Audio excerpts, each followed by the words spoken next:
said now that in the audit process, you will be able to give your inputs. Then an assessment would be raised.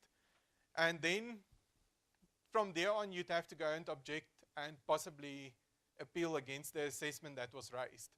Now, one of the issues that come up quite often, and I think it's something that a lot of practitioners miss along the way, is that once an assessment has been issued, your client or your company that you work for must pay the tax.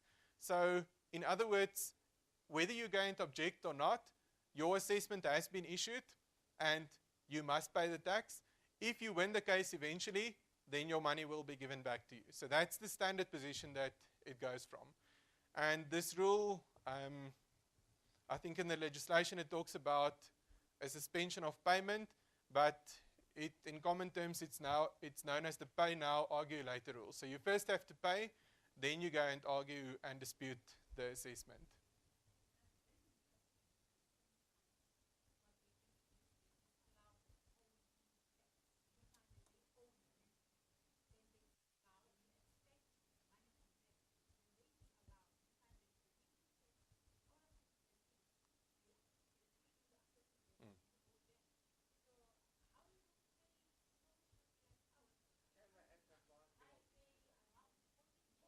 Yes.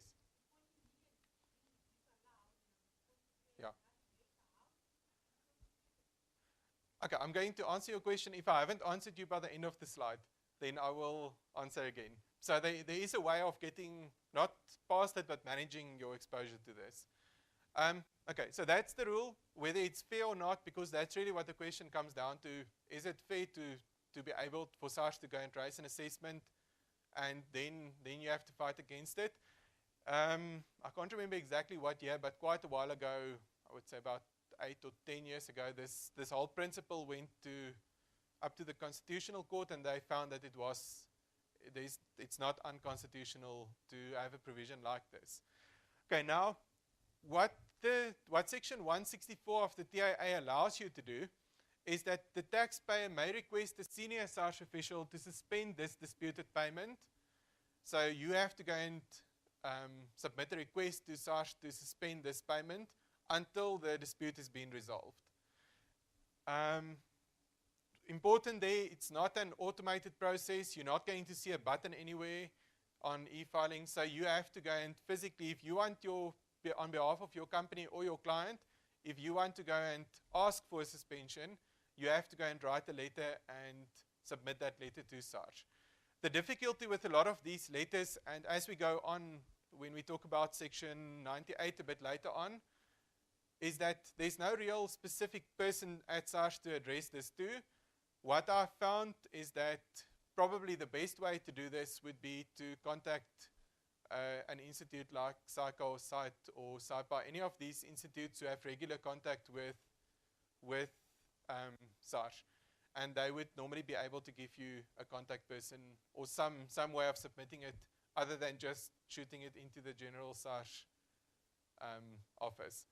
Now, specifically at SITE, I can tell you that Erich, who's now the acting technical, the head of technical, Erich is very good at being able to provide you with that detail or the person of how to submit this.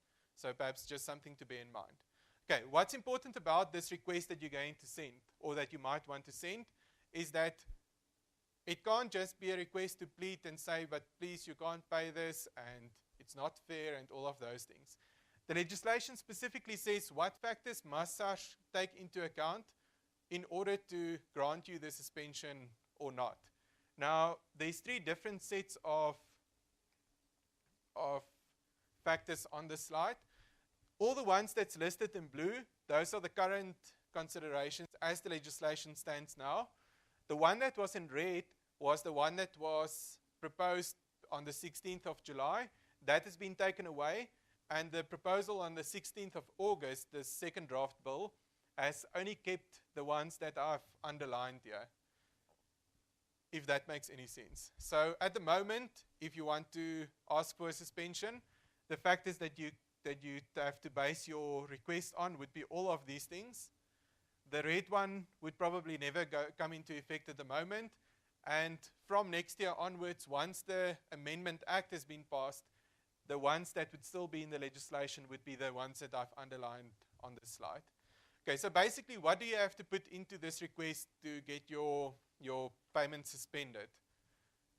First, you must be able to show that your compliance history would count in your favor, the fact that you've complied and that you don't have a history of being audited and having issues every time. Then, at the moment, one of the factors that's taken into account is the amount of tax. Now, the amount of tax is a very relative thing. It's what might be a small amount to SARS might be a very big amount to the taxpayer. And the amount of tax is not really, it's not okay to say, but assessments can be raised for a whole bunch of small amounts just because it's a small amount. So that factor has been, the proposal is that will be taken out. The amount of tax is not a relevant consideration. If we look at the proposal was to say, but one of the things that must also be considered is the merits of your case. Now that has been scrapped, and I think specifically it's been scrapped because if SARS didn't believe your case had merit, then the assessment wouldn't have been raised. So looking at the merits of your case would really say, but SARS would now say what they've done is probably not right or not. So that could put them in a difficult spot going forward. So this one wouldn't, the proposal is now that wouldn't be there. Then the risk of dissipation of your assets. So the fact that what's the risk that you won't have any, that you'll quickly take away your assets before SARS can be paid. Your ability to provide security. Then I think the one that would be relevant in your case, would the payment cause irreparable hardship or financial difficulties for the company? If you can show that this amount of outflow would make it very difficult to keep on operating this company, especially if it's disputed, then that's something that you'd have to specifically include in your request. Then the last one that's going to remain relevant going forward, if it was based on, so if the assessment was raised for fraudulent activity, I think unfortunately you might be in a bit of mud already there. So if it was based on fraud, it's unlikely that you're going to get your suspension. The alternative, or the other side is true as well. If you can prove that it's not fraud, you've done everything that you should to comply, and it's something that's really a dispute, then this might count in your favor to show it wasn't fraud that caused, or that's resulted in the assessment being raised. Okay, so I think the importance of this slide, I would just like to say it for one last time. If you want to go and write a request for suspension, make sure that these are the grounds on which you request that suspension, not all other fuzzy type of things that would not be considered by the committee in any case. Okay, the effect of a suspension of payment, it's set out on the slide here. So while your obligation to pay has been suspended, there would be no actions by SARS to collect your tax. In certain instances, if the collection becomes at risk, this suspension can be revoked early. And once there's an outcome, so the objection has been completed and you don't appeal, or the outcome of the tax board or the tax court hearings have been completed, and you know that you will pay tax or not, then the suspension ceases to have effect. Very important, when does your interest start to run? Does it start to run from the initial date when you had to pay your tax, or does it start running from the date when the suspension was lifted? Okay, and from a fairness perspective, and that's what the legislation also says, from the initial date. So in other words, you cannot save your client interest by asking for a suspension. So if you had to pay tax on, let's say, the 1st of January 2014, you are able to delay the payment by 2 years because of appeals and objections and going to the tax board. If the client loses the case, any other taxpayer would have had to pay his tax on the 1st of January 2014. So your client, even though you've had the suspension, would also go back to the 1st of January 2014. So from the suspension, the only real benefit that you will get is the fact that if you feel that you've got a strong case, you might keep the cash in hand until the dispute has been resolved. Third-party collections, I would just like to mention one or two things on that. I think we have to break for tea at this stage. So in the Tax Administration Act, it makes provision for third parties that SARS can collect your tax money from. If a third party has paid tax on your behalf, that third party would have a right to recover the tax from you, if you as the taxpayer, if they've made the payment, and if a third party has made payment from monies that are your money. So let's take as an example a bank.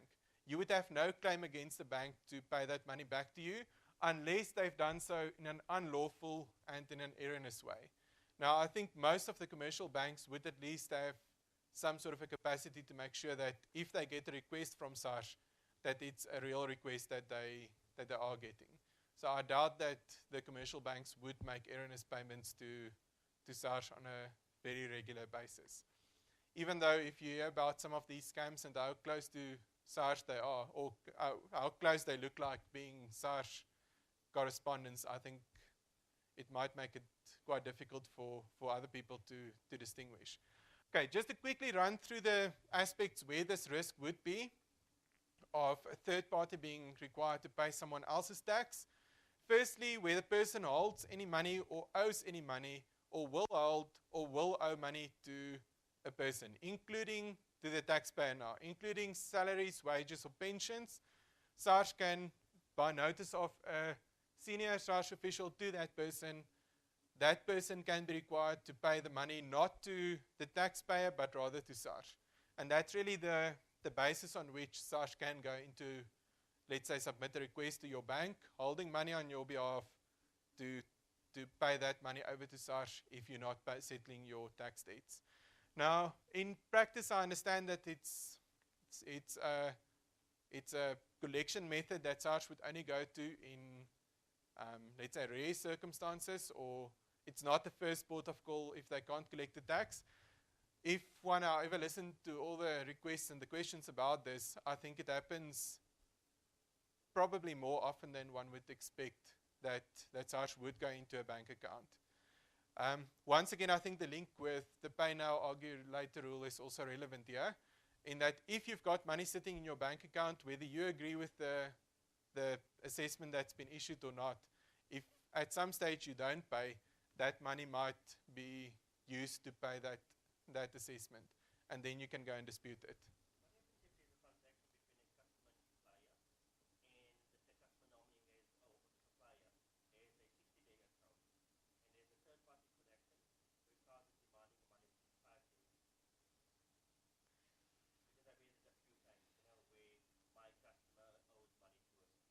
Yes.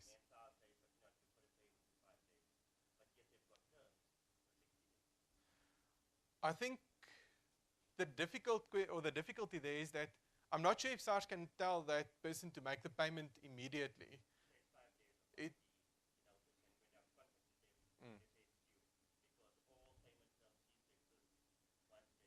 Yeah. Yes. Yeah. And it's actually now affecting the cash flow of the other person as well. I think the question that you'd probably have to answer then, it's probably a more technical question than I would just be able to give you an answer to, is, but does the person already owe the money, or is it still in a position where the person will owe the money? In my view, probably the debt is there, but it's not yet collectible. So I would tend to go into the argument or into the side to say, but it's probably a case of you will owe money. And one day when it becomes an amount that you have to now pay, I would think that SARS can tell the person you will owe this supplier in future. You're not allowed to pay that person, but I also tend to agree with your view that it's not a debt owing already. The debt exists, but the obligation to pay, it's not due yet. So probably, I would say the correct way, or there might be arguments for it, is to say it's it's an amount that will be owing. So SARS must at least wait until that amount is owing. Otherwise, it would throw the whole business process.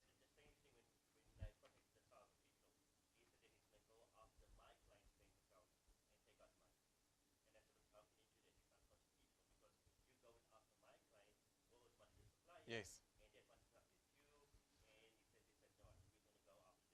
Yeah, that's a difficult one. So now they're actually going, the third party's tax obligation or the tax debt now rises because of a payment that you have to make to another person. And now they're going to say, but on you, they're going to apply this to your bank account. If I think about it quickly now, your argument that you can advance, the only one I can really think of is that you're not owing that money yet. It's you're in the position, because the legislation also says that you owe or will owe. You're still in the will owe category. And based on that, you can enter into an agreement with SARS, or I think it would be reasonable to say, at the point when you would have paid this person, you will now have to pay SARS. But I doubt that the legislation would really say the customer would be required to pay sooner. I don't think that's the intention, but it's a nice one to discuss. I'm not too sure. I think if I were you, I would go to the will owe argument and see maybe that's the way to go. Okay, that's the one. Then, unfortunately, if the person doesn't part with the money without complying with the notice, then that person becomes personally liable, as we've heard there. So now the customer who doesn't want to, or perhaps doesn't have to pay, could be held personally liable. The next one I would just like to mention again is if a person is regularly involved in the management of another person's overall another taxpayer's affairs, then any taxes that are not paid because of the negligence or fraud of that person who controls or is regularly involved in the other person's tax affairs, the management of those tax affairs, that person managing the tax affairs or controlling the tax affairs could be held liable. Now, I think perhaps just one word of caution from an accountant's perspective. A lot of accountants start, in a way, not running the operations of their clients, but at least from a financial side, a lot of the work there is done by the accountant. Just make very sure that you do so in a way that you can prove that you've got these controls in place to make sure this client of yours complies with all of the tax legislation that it has to. Otherwise, you might sit in a position where if you didn't exercise some care in that regard, negligence start to arise on your side, and it might become very difficult to say, but you're not involved in the control or the management of your client's affairs. So if you get to a situation where you become rather actively involved, just be aware that this risk is there and that you have to perhaps implement something to address that.